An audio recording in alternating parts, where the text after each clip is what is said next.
gue coba deh sholat isya gitu kan. Terus gue nangis aja tiba-tiba kayak wow men, berapa tahun gue gak sholat ya. Maksudnya kayak kok gue gak pernah sedalam ini ya sama sholat gitu kan. Pauta, ruang cerita manuver kata. Oke, para Pauta, sekarang kita lagi kedatangan seorang yang dulunya benar-benar fanatik banget sama Korea, bener gak sih? Lu benar-benar yang gila banget sama Korea? Bisa dibilang fanatik banget sih. Kalau sampai level gila mungkin belum nyampe, tapi fanatik yang parah ya. Oke, sebelum gue jelasin kayak, gue mau nanya dong, jelasin kayak siapa sih diri lu gitu? Oh, perkenalan diri Iya, perkenalan diri gitu. Gue perlu ngasih tau gak dulu gue ngefans sama siapa gitu? Gak apa-apa ya. Itu penting banget dong. Kenalin, nama gue Restu, terus sekarang lagi kerja di bidang media. Terus juga kalau misalnya ngomongin Korea sih bisa dibilang gue cukup fanatik dulu ya. Gue udah suka sama Korea-Koreaan itu tahun 2011 akhir. Kalau ngomongin drama, gue udah suka di tahun 2008. Jadi bisa dibilang gue udah veteran untuk perihal Korea-Korea. Berarti buat kamu K-popers baru, aku sudah lama. Berarti kalau dari 2011 seperti dari SMA ya? Iya, dari awal-awal SMA. Awal SMA lo udah banget sama Korea? Udah suka sama Korea. Itu juga sebenarnya bukan kayak gue mencoba untuk suka sendiri gitu loh. Itu kayak awalnya tuh gara-gara teman gue yang cekokin kayak tuh coba dong nonton ini, kayaknya bagus banget nih. Kalau lu gabut nonton ini gitu kan. Akhirnya karena gue mikir, iya gue gabut, jadi akhirnya gue tonton deh. Dan akhirnya keterusan sampai sekarang suka. Oke, berarti kayak benar kayak lo pengaruh teman, jadi lo benar-benar candu gak sih sama Korea? Awal mula berarti dari teman doang gitu? Jadi dia kayak ngasih tahu gitu kan. Kebetulan dia waktu itu lagi suka Super Junior, suka SNSD juga. Terus dia ngasih tahu ke gue. Waktu itu Super Junior baru nggak bisa bilang pertama kali sih. Pertama konser ke Indonesia itu SS4 apa SS3? SS4 masalah. Terus dia itu ngasih tahu kalau misalnya ini loh, ini ganteng banget bla bla bla gitu kan. Terus gue lihat iya ganteng, dan gue baru menyadari gue suka saat mereka udah selesai konser. So baru deh gue kayak membranding diri gue, aku suka K-pop. Berarti lu suka kurang ngeliat dari ganteng orang-orangnya atau dari segi dari ganteng orang-orangnya? Jangan munafik dong. Kita suka orang kan dari mukanya dulu kan. Iya, suka dari gantengnya dulu, terus suka SNSD karena wow cantik-cantik ya. Walaupun gue gak bisa membedakan semuanya. Oke, semenjak konser lu ngeliat dari kualitas orangnya ganteng dan cantik dan lu langsung suka Korea. Lu ngeliat selain dari ganteng atau cantiknya ada nggak dari sisi Korea itu? Kalau untuk pertama kali enggak sih ya, karena mikirnya wow ganteng ya, terus karena udah suka sama orangnya, akhirnya gue denger musiknya kayak wah asik banget ya nonton musiknya. Ada beberapa musik yang kayaknya wow gue banget nih gitu kan, cari lirik terus ngeliat bagus ya, abis itu mulai suka sama mungkin variety show-nya yang lucu-lucu, orangnya lucu juga gitu kan. Terus apalagi ya, pokoknya dari kepribadian orangnya yang kayak gimana, baru deh akhirnya gue suka sama whole grupnya gitu loh. Iya. Kalau ngomong soal Korea, suka dukanya ketika lo jadi K-popers apa sih kayak benar suka dukanya? Kalau sukanya sih pasti pertama lo gak bakal ngerasain yang namanya gabut. Soalnya pasti tiap hari dia bakal ada updatean terus gitu kan. Si ini dia konser, atau mungkin si ini dia baru aja comeback, ngeluarin single, ngeluarin album, drama. Pokoknya bakal hari-hari lo bakal penuh gitu. Lo gak bakal galau sama namanya cinta-cintaan gitu kan. Lo gak bakal galau sama cinta, gak bakal galau sama skripsi, sama kehidupan pribadi lo gak bakal galau gitu. Berarti gue kalau untuk skripsi Iya, kalau lo sekarang lagi gabut, lagi galau sama skripsi, lo mending ke Korea gitu. Gue gak menjalankan sekarang. Iya, bener. Kalau dulu gue kayak gitu, tapi kalau dukanya pasti ya kalau misalnya lo adalah orang yang suka banget sama K-pop, lo bener-bener ngefans lahir batin sama K-pop, duit lo bakal habis, itu yakin banget ya. Duit lo bakal habis, waktu lo habisnya percuma banget. Soalnya lo bakal ngupdate doang gitu kan. Lo gak bakal ngelakuin hal-hal produktif, lo gak bakal mencoba hal baru karena lo selalu fokus sama idol-idol lo gitu. Itu dukanya. Yang lo bilang sama ansos satu lagi. Orang-orang bakal langsung ngejudge, lu K-popers gitu loh. Lo ngomong soal duit habis. Emang yang lo ngomong kayak duit lo habis untuk Korea apa aja gitu? Apa yang udah lo lakuin untuk? Banyak sih. Apa aja? Hal paling gila yang pernah gue lakuin itu tahun 2018. Itu waktu itu gue lagi suka-sukanya sama One One, dan itu tuh benar ngabisin duit. Pertama buat ngerayain opa gue ulang tahun. Ya kan, opa ulang tahun. Terus gue beli merchant, gue beli album-album. Pokoknya hal-hal yang unofficial pun gue beli gitu, tapi harganya mahal itu gue beli juga. Terus gue ngadain project-project sama temen-temen gue gitu kan, kayak ngumpulin fansnya si yang gue suka. Waktu itu gue suka sama Ong Song-woo sama Kang Danielnya One One. Jadi kita ngebuat project Jakarta untuk hai guys, kita perkumpulan kayak gathering gitu loh. Segitunya ya? Iya. Dia tuh se-Indonesia, serius, sumpah demi Allah udah. Iya. Gue waktu itu patungan berapa ratus ribu gitu, padahal gue nggak datang. Gue nggak datang tapi gue patungan gitu loh. Dan lu juga pernah ngeliat, lu bahkan dari case handphone lu juga kepala orang Korea gitu. Dulu iya kan, case. Bahkan dari kipas-kipasnya gue sempat. Kipas kan, lo pernah liat itu gue nggak sih yang kayak boneka juga? Oh, boneka juga nggak? Boneka gue pernah ngupdate, pokoknya setiap gue pulang kampung pasti gue bakal ngupdate. Pulang sama mama gitu kan. Bonekanya tuh dia punya tanda kayak tanda 3 gitu. Itu beli sekitar ratusan gitu lah. Dan itu lo beli untuk kepuasan batin lu doang, lihat ini orang Korea gitu. Iya, mirip papa gue gitu. Gitu. Jadi orang pasti bakal mikir, gila lo beli 100.000 cuma buat boneka. Ya lo nggak ngerti sih perasaan K-pop gitu. Oke. Nah, dulu ya. Berarti kan lo bilang kayak perkumpulan, iuran sebagai macamnya. Gue dapat kabar juga kayak lo dulu sempat nabung untuk nonton konsernya. Itu termasuk cukup ibaratnya nabung paling fantastis gue. Emang itu iya. Kan kebetulan gue dapat beasiswa PPA itu di tahun 2017. Iya. Asik kan. Lumayan kan? Tapi gue beasiswa juga gitu kan. Jadi karena waktu yang konser pertama nggak boleh, gue habisin duit gue kan. Gue kesel bapak gue, nggak boleh. Akhirnya gue habiskan untuk beli handphone lah, beli apa semua gue habisin. Soalnya dia ngumumin di bulan Maret yang notabene duit gue udah habis, kalau misalnya dia bakal ngadain konser terakhir di Indonesia gitu kan, sebelum mereka bubar. Itu bulan Maret mereka bakal ngebukanya itu di bulan Mei awal gitu kan. Sedangkan Mei awal Mei awal gitu kan. Sedangkan kita bulan April masalah puasa gitu kan. April atau Mei. Dan akhirnya gue nabungnya itu biasanya kan kalau misalnya nabung kan harusnya masih bisa makan kan. Gue tuh bener-bener nahan makan. Gue pernah sehari gak makan, jadi minum aja. Harga galon kan 5.000 ya. Iya, gue ngeliat juga sih waktu lu bulan puasa, kalau enggak lu bela-belain ke masjid cari takjil gratisan. Iya, jadi kalau strategi gue tuh pergi ke masjid ya.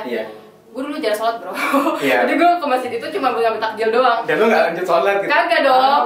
Kagak dong. Jadi gue ngambil, itu kalau misalnya lo mau ambil takjil, pastiin itu sebelum asar. Dan lu udah standby gitu? Udah standby. Iya bener-bener. Jadi gue sudah standby di masjid karena udah ditaro-taro. Gue tahu nih ya kalau ibu-ibu pasti bakal ambil cepet kan. Jadi gue ngambil juga. Ambil takjil, ambil aqua banyak-banyak juga biar gue nggak isi galon. Terus juga gue nunggu. Parahnya ya gue nunggu di masjid tapi gue gak sholat, gue nunggu sampai maghrib karena nanti bakal dikasih nasi kan. Gue ambil juga nasinya gue makan, takjilnya buat sahur. Kayak gitu hampir sebulan. Dan duit yang terkumpul untuk lu bakal nonton konser itu tercapai? Udah capek, dan gue udah nge-booking juga. Terus karena kehabisan akhirnya gak dapet juga kan. Jadi dulu gue kesel, akhirnya gue bisa lagi buat yang lain. Kepuasan untuk lu kayak lu beli ini, nonton konser, menurut lu kepuasan yang seperti apa sih yang lu dapetin gitu? Iya, gimana kayak kepuasan batin itu kayak mungkin kalau gue rasa kalau fans yang mungkin fans bola atau mungkin fans artis tertentu itu dia bakal tahu gimana perasaannya saat mungkin kalau lu nonton lu ngefans sama klub bola nih, lu pasti bakal ngebeli kayak mungkin jersey orinya gitu kan, padahal ya makanya lu juga gitu, lu nggak akan terlihat keren lu pakai jersey ori gitu, tapi kayak ada kepuasan batin kayak wah gue adalah bagian dari mereka gitu loh, kayak kepuasan batin sendiri aja sih. Tadi kan lu udah bilang kayak lu udah ngabisin ratusan ribu bahkan jutaan untuk nabung nonton konser, bahkan beli kayak pernak-pernik yang berhubungan dengan Korea. Pertanyaan ini mungkin pertanyaan konflik atau bagian puncaknya gitu. Sekarang di tahun 2020 seorang Restu Diotari itu benar-benar membuang atau bisa kan benci nggak sih semua hal tentang Korea? Coba jelasin. Kalau dibilang benci gak juga sih ya. Gue mungkin kayak lebih udah stopin aja gitu sama Korea. Soalnya menurut gue waktu itu kenapa ya masalahnya? Mungkin gara-gara waktu itu karena gue skripsian juga. Terus gue mikir kayak kok kayaknya kehidupan Korea gini-gini aja ya gitu loh. Gue udah kayak ada level capek tapi nggak mau lepas gitu loh sama Korea-Koreaan kan. Belum lagi konflik dari di media sosial. Pokoknya gue banyak dapat hate gitu loh sama orang-orang. Jadi gue ngerasa kayak kenapa ya? Kok kayaknya gue tidak ada impact yang bagus sih sama gue di Korea-Koreaan ini gitu kan. Ditambah lagi gue ngerasa kayak kosong aja gitu hati gue, kayak gimana ya, ini udah sebenarnya bisa dibilang di tahun 2018 itu udah 2 kali gue ngerasain kosong gitu kan sama Korea-Koreaan. Khususnya waktu itu gue lagi hype banget sama One on One, udah nggak sama SNSD, udah nggak sama Suju tapi sama One on One.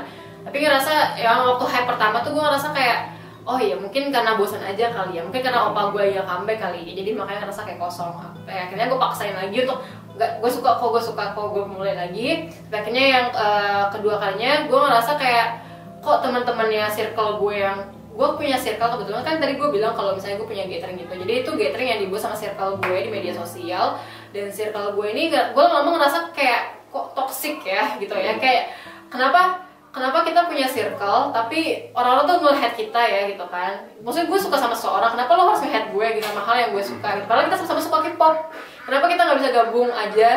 Terus juga apa lagi ya ngerasa kayak akhirnya lama-lama kalau kayak kok teman-teman gue ini kayak apa ya, mungkin ngerasa kayak makin jauhin kali ya, karena gue kebetulan Sumatera sendiri kan, temen gue banyak di Jawa, mereka punya kelompok-kelompok sendiri, gue makin ngerasa makin jauh, dan gue makin ngerasa kayaknya ini udah nggak jalan gue deh di Korea-Koreaan ini gitu kan. Bayangin aja gue punya YouTube, gue punya Instagram, gue punya Twitter yang khusus untuk 101, khususnya untuk Ong sama Daniel, tapi ngerasa gue waktu itu kan waktu punya YouTube bisa dibilang gue nggak pede sih ya, tapi bisa dibilang nama gue sangat take down waktu itu kan. Di saat lagi naik daun, di saat orang-orang lagi kayak Kak Brad, gue dipanggilnya Kak Brad ya gara-gara nama gue Neil Brad. Kak Brad, kapan nih update lagi gitu kan? Update tuh cepet-cepet iya gitu kan. Di akun YouTube, di Twitter juga gitu kan. Waktu itu gue punya Wattpad juga gitu kan. Jadi kayaknya kemanapun gue pergi orang nanyanya YouTube gue. Sedangkan mungkin kalau teman-teman ngerasain kali kalau misalnya nanti saat kalian udah naik daun, lu ngebuat YouTube itu karena emang lu suka gitu kan. Tapi kalau lama-lama lu dituntut kayak capek lo mikirin ide gitu loh, kayak gue harus buat apa lagi ya. Apalagi saat lo punya video yang lagi video yang hype banget, tinggi banget nih, orang punya ekspektasi tinggi juga sama lo gitu. Dan gue paling nggak bisa dikasih ekspektasi gitu kan. Soalnya gue buat dengan kesukaan gue gitu kan.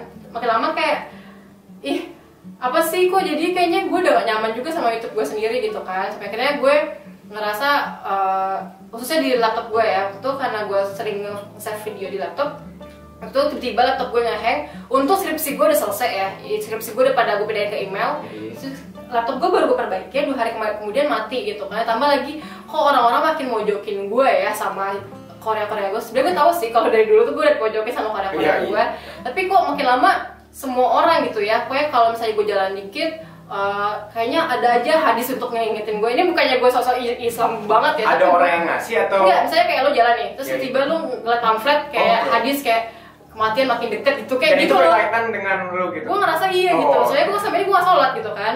Kayak misalnya kayak apa ya, kayak kiamat makin deket lah, kayak ajal menantimu lah, apa kayak apa sih lo, kayak kenapa lo harus ngingetin gue terus sih gitu loh. Sebenarnya nggak ada hubungannya sih, mungkin emang mau ngingetin semua orang kan, cuman gue ngerasa gitu loh ya. Jadi yang setiap berkaitan soal agama, gue ngerasa itu gue ngerasa tertuju ke lu gitu. Iya, padahal kan gue semua orang ya.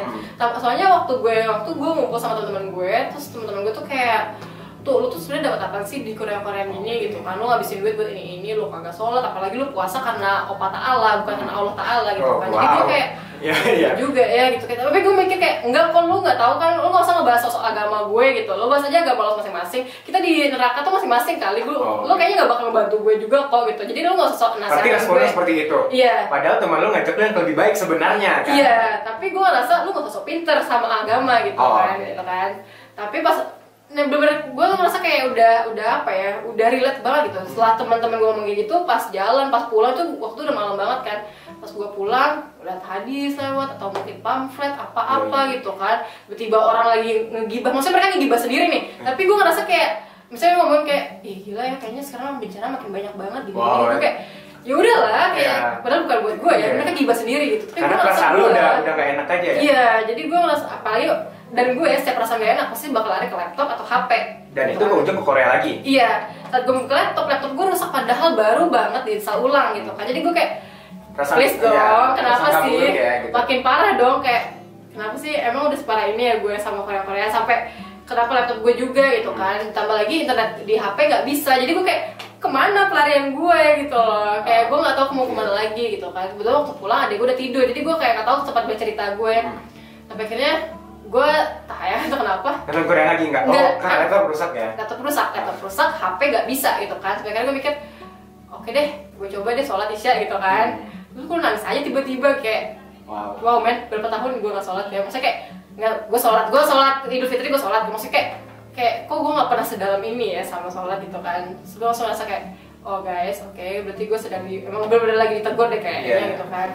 Jadi gue mencoba untuk antara kayak bimbang itu loh, kayak ini beneran nggak sih gue lagi ditegur atau mungkin gue lagi gabut atau gue bosen gitu kan. Tapi dari satu sisi gue ngerasa emang ditegur deh kayaknya gue gitu, kayaknya gue udah terlalu jauh deh sama agama gitu kan.